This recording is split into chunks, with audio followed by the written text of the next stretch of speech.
our job is to draw a line through the points and describe data in a mathematical way with some pharmacological understanding, in order to enable predictions and designs and translation from preclinical to clinical. People talk about top-down and bottom-up approaches.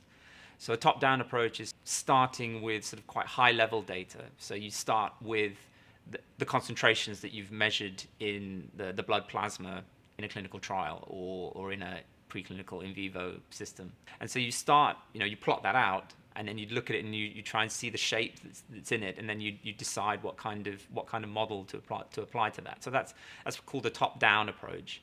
A bottom-up approach is sort of like starting more from first principles and say, well, what does a body look like? The body has various tissues and compartments, essentially. So you have the blood, you'll have the liver, you'll have the muscle tissue. They'll all have slightly different properties. Depending on what the properties of the drug might be, it might distribute into one tissue more than another, and there are parameters that can describe that. It's taking those first principles of what are the compartments, what are the blood flows, what are the parameters that describe the drug affinities and flows through all these compartments, and building the model up that way, and then using the high-level data to validate your prediction from this bottom-up first principles approach.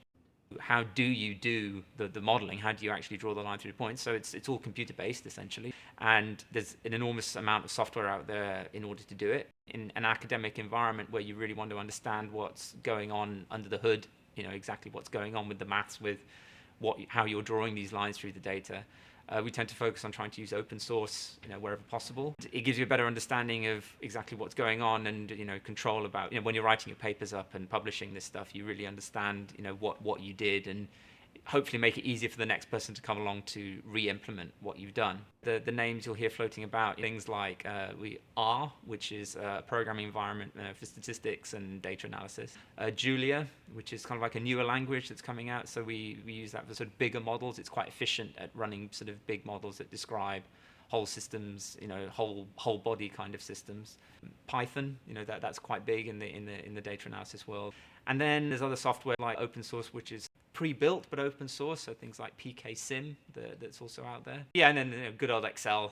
Don't knock it. Sort of like if you need a spreadsheet, use a spreadsheet. So.